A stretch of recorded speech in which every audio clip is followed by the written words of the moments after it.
لیکن رسول اللہ منہج بتا رہے ہیں، عقیدہ بتا رہے ہیں، آپ کا اور میرا نظریہ سمجھا رہے ہیں۔ آسمان سے جبریل امین آیا ہے، تمہیں تمہارا دین سکھا کے گیا ہے، اور دین کیا سکھا کے گیا ہے کہ دین اس وقت تک دین نہیں بنتا جب تک رسول اللہ صلی اللہ علیہ وسلم کی زبان سے ادا نہ ہو جائے۔ نحمدہ ونصلی علی رسولہ الکریم، اما بعد، اعوذ باللہ من الشیطان الرجیم، لقد کان لکم فی رسول اللہ اسوہ۔ معزز سامعین گرامی قدر، آج چند گزارشات اس حوالے سے آپ کے سامنے رکھنی ہے کہ دین کس چیز کا نام ہے، شریعت کس چیز کا نام ہے۔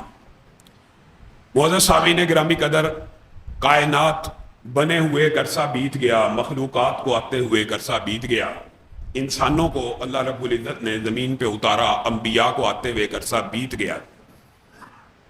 کائنات کے اندر جتنی بھی ہستیاں، جتنی بھی شخصیات آئیں، ان میں سے ایک ہستی، ایک شخصیت ایسی بھی ہے کہ جس کے قول کو بھی اللہ نے دین کہا، جس کے فعل کو بھی اللہ نے دین کہا، اور شاید زمین کی پشت کے اوپر کوئی دوسرا ایسا نہ ہو کہ جس کی خاموشی کو بھی اللہ نے حدیث کہا اور حدیث تقریری کہہ دیا کہ آپ کے سامنے کوئی بات ہو، یہ ہو نہیں سکتا، وہ غلط ہو، آپ اس کو ٹوکے نہ، آپ اس کو روکے نہ، گویا وہ بھی حدیث ہی کے حکم میں آ جاتی ہے۔ آپ ایمانداری سے بتائیے، نبیوں کے بعد کائنات میں سب سے افضل ہستی حضرت ابو بکر کی ہے۔ کیا حضرت ابو بکر کے بارے میں کوئی شخص آپ کو یہ جملہ کہتے ہوئے نظر آتا ہے؟ اس ایک جملے کے اوپر غور کیجئے۔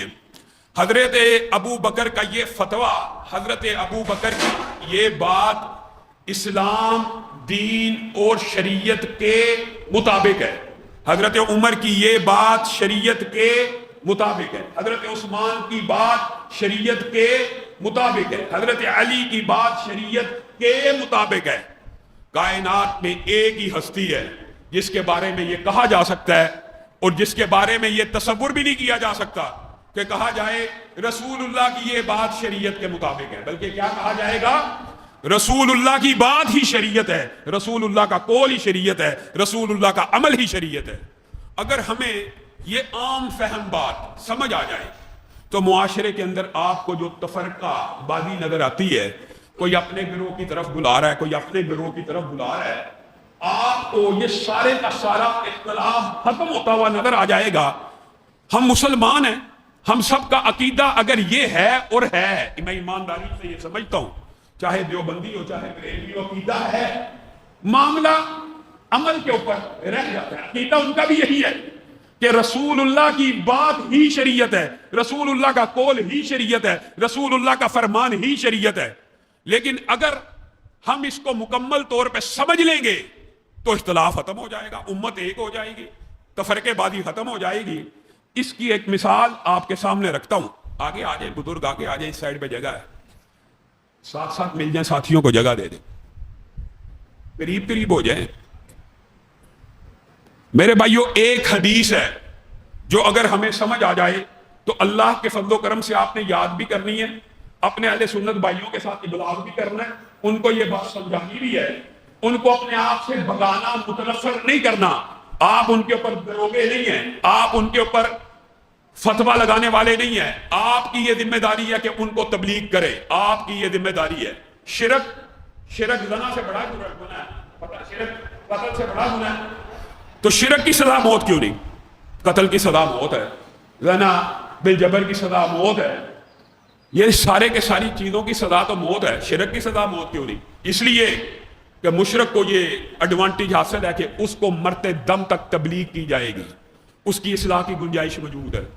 تو آپ نے اپنا نقطہ نظر ان کے سامنے رکھنا ہے، اور ایک حدیث ہم سب نے سنی ہے، انشاءاللہ میں بات کروں گا تو آپ کو یہ بات سمجھ آ جائے گی، آپ کو وہ حدیث بھی ذہن میں آ جائے گی۔ لیکن شاید ہم نے احادیث سے سن تو لی، لیکن جو مفہوم حاصل کرنا تھا وہ نہ کیا۔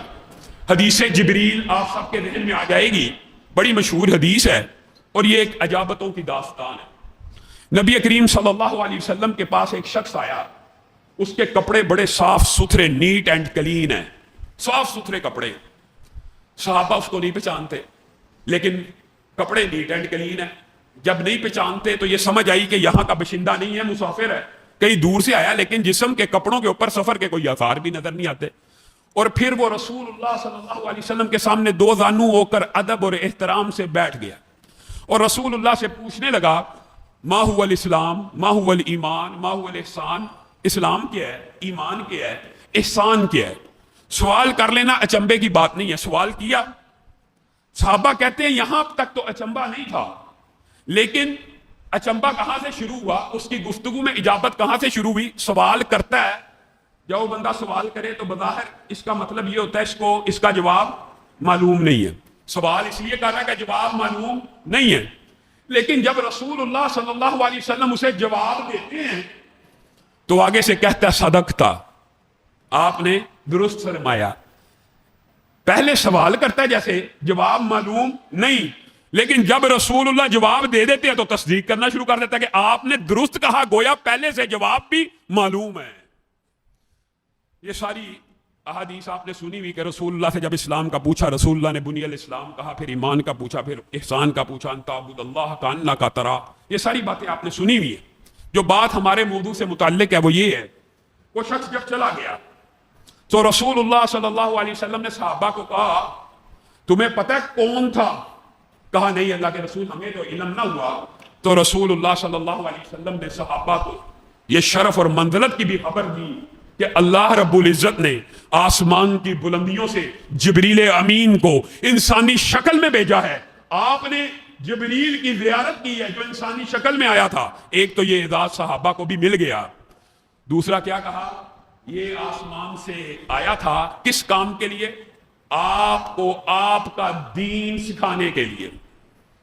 اب یہاں پہ آپ نے حدیث کا مفہوم اور ٹرانسلیشن سمجھنی ہے اور اس بات کا ابلاغ معاشرے میں کر دینا ہے۔ جبریل امین آسمان سے آئے کیا کرنے کے لیے؟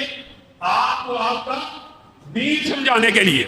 تو یہاں پہ رکیے، آسمان سے جبریل امین آئے ہیں، رسول اللہ کو کیا کرنا چاہیے تھا؟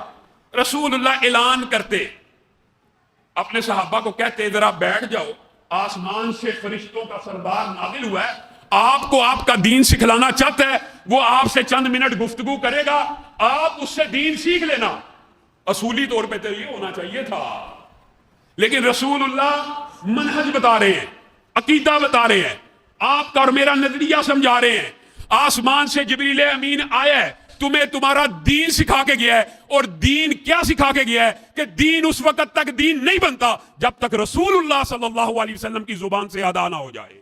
جبریل بھی اتر آئے، دین اس وقت دین کہلائے گا، قول رسول اللہ کے منہ سے جب تک نہیں نکلے گا وہ دین اور شریعت نہیں بن سکتا۔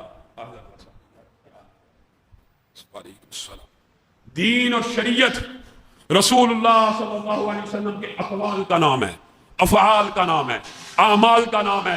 تمہیں تمہارا دین سکھا کے گیا ہے۔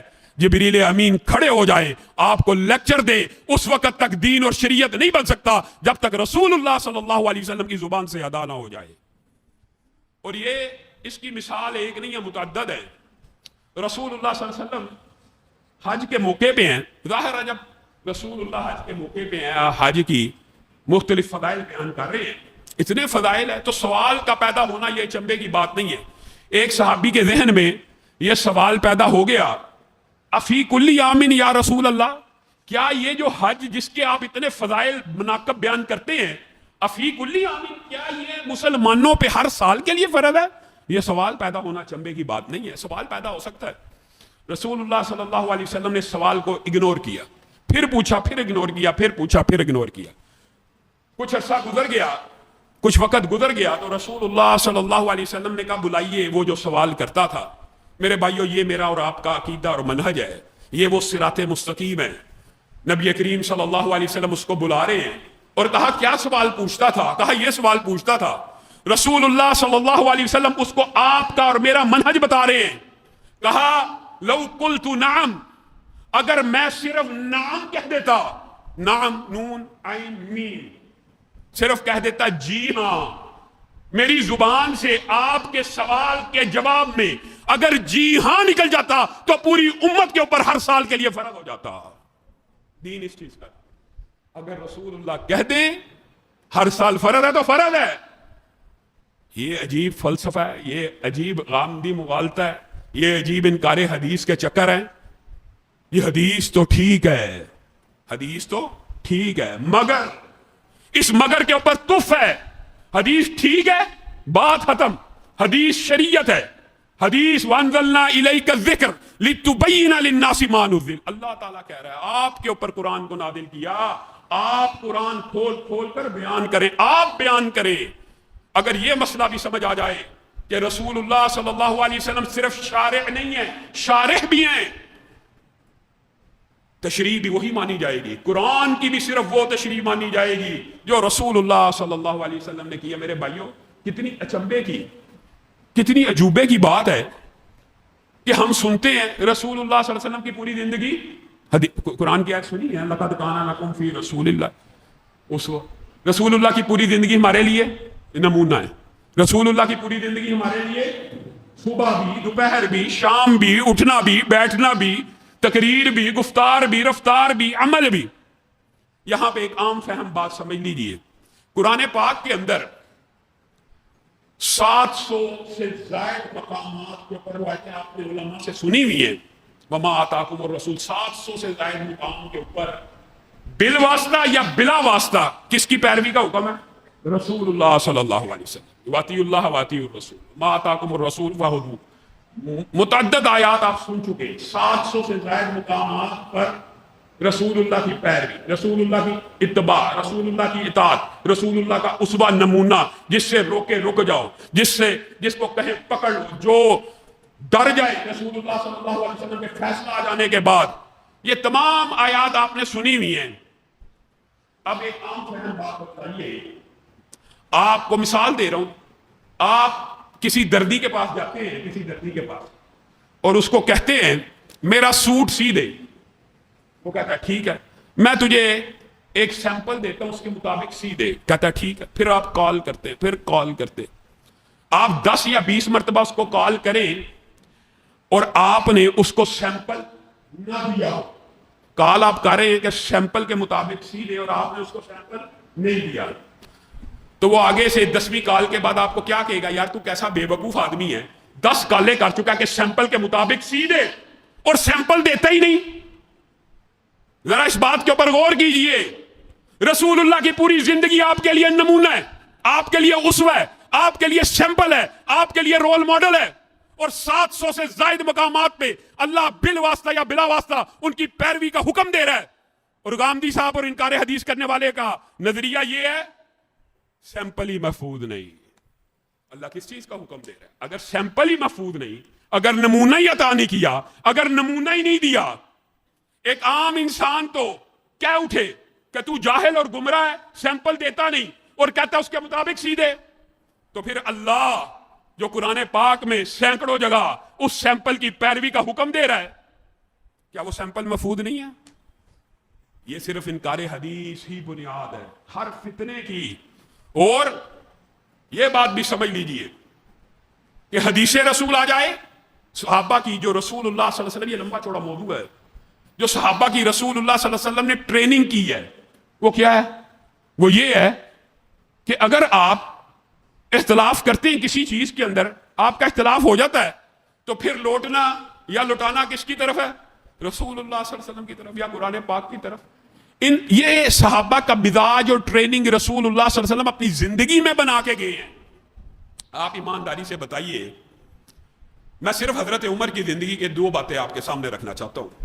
حضرت عمر, ان کے بارے میں رسول اللہ صلی اللہ علیہ وسلم نے محدث کہا, انہیں محدث نہیں محدث, کہ جس کی زبان سے صرف حق جاری ہوتا ہے. جو یہ چاہے کہ امہات المومنین, چاہے ابدی محرم میں ہماری مائیں ہیں, ان کا بھی پردہ ہونا چاہیے, اللہ آسمان سے پردوں کی آیتیں نازل کر دیتا ہے. جو کہتا ہے کہ مقام ابراہیم کو مصلی ہونا چاہیے, اللہ تعالیٰ آسمان سے آیتیں نازل کرتا ہے. 18 سے زائد مقامات. اس ہستی کا بھی, اس شخصیت کا بھی, اس فقیہ امت کا بھی مزاج رسول اللہ صلی اللہ علیہ وسلم نے یہ نہیں بنایا کہ اگر آپ فتویٰ دے دیں اور اس کے جواب میں قول رسول آ جائے تو آپ اپنے فتوے پہ اڑ جائیں. حدیث تو ٹھیک ہے, مگر یہ جو مگر ہے, میرے امام کا فتویٰ یہ ہے, میرے مفتی کا فتویٰ یہ ہے, میرے پیر کا فتویٰ یہ ہے, میرے مولوی کا فتویٰ یہ ہے. یہ اصل فتنے کی جڑ ہے. حضرت عمر کے پاس ایک حدیث پہنچی کہ ہاتھ کے کاٹنے کی جو دیت ہے وہ 50 اونٹ ہے۔ حضرت عمر اس حدیث کے مطابق اونٹوں کو انگلیوں پہ تقسیم کر رہے ہیں اور اپنے فہم اور اجتہاد سے، محنت سے یہ بات اخذ کرتے ہیں کہ انگوٹھا ہاتھ میں قوت و طاقت میں سب سے زیادہ مضبوط ہے، اس انگوٹھے کی دیت 15 اونٹ ہونی چاہیے۔ اس کے بعد جو 2 انگلیاں انگوٹھے کے بعد پے در پہ آتی ہیں، یہ قوت و طاقت میں انگوٹھے کے بعد ہیں، انگوٹھے سے قدرے کمزور ہیں، ان کی دیت 10 اونٹ ہونی چاہیے۔ اور اس کے بعد جو انگلی آتی ہے وہ ان 2 انگلیوں سے بھی کمزور ہے، اس کی دیت 9 اونٹ ہونی چاہیے۔ اور آخری جو سب سے کمزور انگلی ہے اس کی دیت 6 اونٹ ہونی چاہیے۔ یہ اجتہاد کر رہے ہیں اور اپنی طرف سے حدیث کے مطابق کر رہے ہیں، ہاتھ کٹ جائے 50 اونٹ۔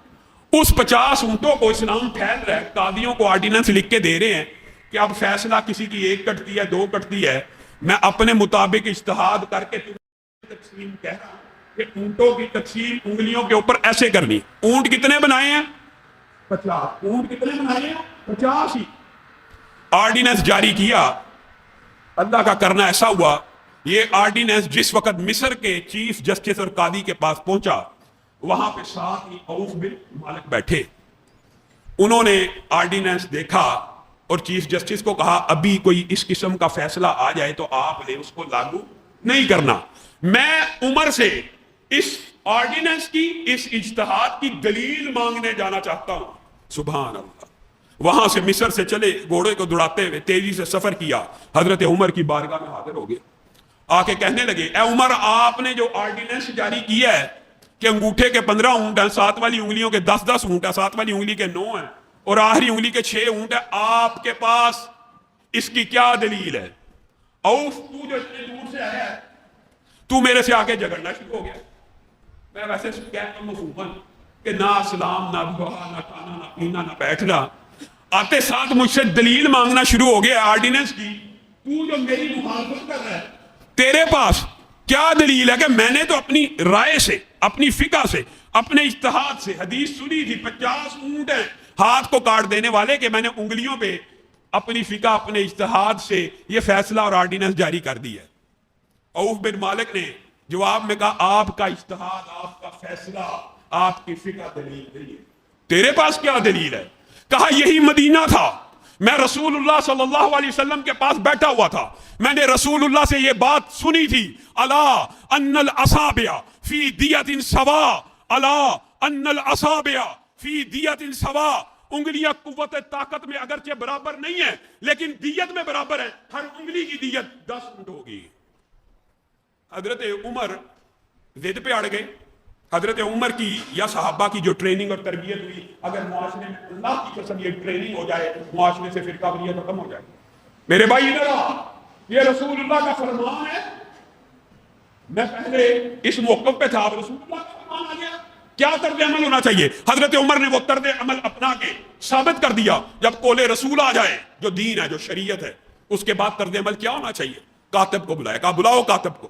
کاتب آیا، کہا لکھ آرڈیننس پورے کا پورا، اور میرے ذہن میں یہ بات آتی ہے، روایت میں یہ بات موجود نہیں۔ عوف بن مالک سوچتے ہوں گے عمر پھر اپنا آرڈیننس لکھوا رہا ہے، کہا لکھوا پورے کا پورا آرڈیننس، لکھ جو میں نے جاری کیا۔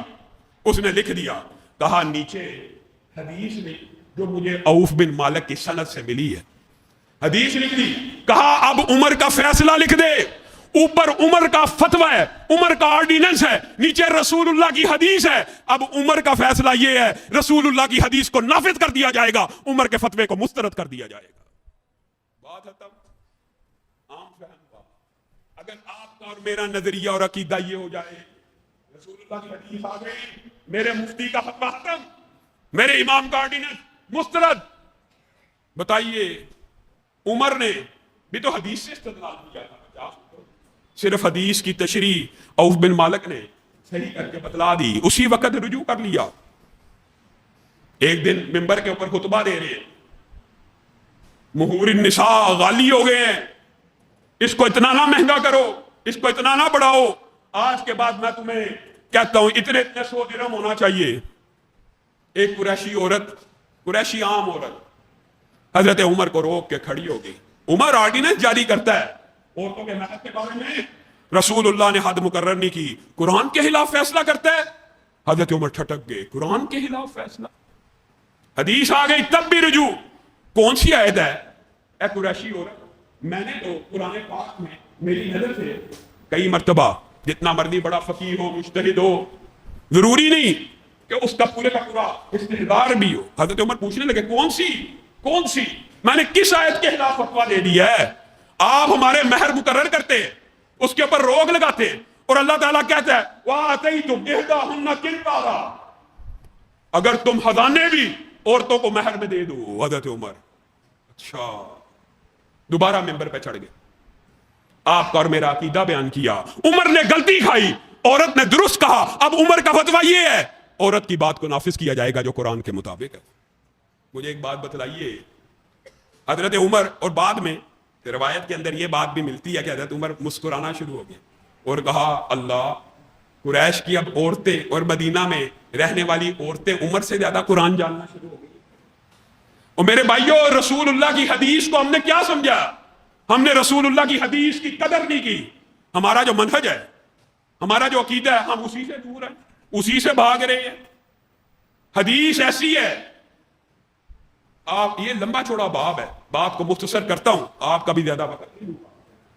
رسول اللہ صلی اللہ علیہ وسلم نے 3 جرنیل صحابہ کو کہا انطلقوا حتی تأتوا روضۃ خاخ، چلو علی، مقداد، زبیر، چلو نکلو ذرا، حتی تأتوا روضۃ خاخ، خاخ نامی وادی آئے گی، وہاں پہ ایک عورت ہوگی، معہا کتاب، اس کے پاس ایک رسالہ ہوگا، وہ رسالہ لے آنا. سبحان اللہ. صحابہ کا حدیث رسول اور قول رسول کے اوپر جو اعتماد ہے، جو آپ کا اور میرا منہج ہے، یہ تینوں جرنیل صحابہ خاخ نامی وادی میں پہنچے، عورت موجود تھی. یہ قول رسول ہے، یہ خبر اللہ نے رسول اللہ کو دی ہے کہ جب خاخ میں پہنچو گے عورت موجود ہوگی. خاخ میں پہنچے، عورت موجود تھی. اس کو کہا تیرے پاس ایک لیٹر ہے؟ کہنے لگی میرے پاس کوئی لیٹر نہیں. کہا تلاشی دے. تلاشی لی، اونٹ کی، کجاوے کی، ہر چیز کی تلاشی لی. لیٹر نہیں تھا، ملنا نہ ملا، ہر چیز کی تلاشی لے لی. اب کوئی عام قاصد ہوتا یا عام بادشاہ کے سفیر ہوتے، عورت کی ساری تفتیش تلاشی لینے کے بعد عورت نے کہا میرے پاس کوئی لیٹر نہیں، تمہیں خبر غلط ملی ہے، تمہیں خبر. اب بتائیے، کسی عام بادشاہ کے قاصد ہوتے تو وہ کہتے کہ ہمارے بادشاہ کو خبر تو غلط ملی ہے، واپس جا کے وہاں ان کو یہ پیغام دیتے کہ آپ کو جس نے اطلاع دی تھی وہ غلط ہے. یہاں پہ صحابہ کا عقیدہ کیا ہے کہ رسول اللہ کو اطلاع کس نے دی ہے؟ اللہ نے. وما ينطق عن الهوى، اپنی مرضی سے بولتے ہی نہیں. کھڑے ہو گئے، کہا تحقیق تو کہتی ہے، مفہوماً آپ کے سامنے رکھ، تفتیش تو کہتی ہے، یہ گاندھی، یہ سائنس زدگی کا شکار مفکر جی، تحقیق جو ہے نا، تحقیق اور تفتیش سے پتہ لگتا ہے یہ حدیث جی سائنس کے مطابق نہیں ہے. معاذ اللہ.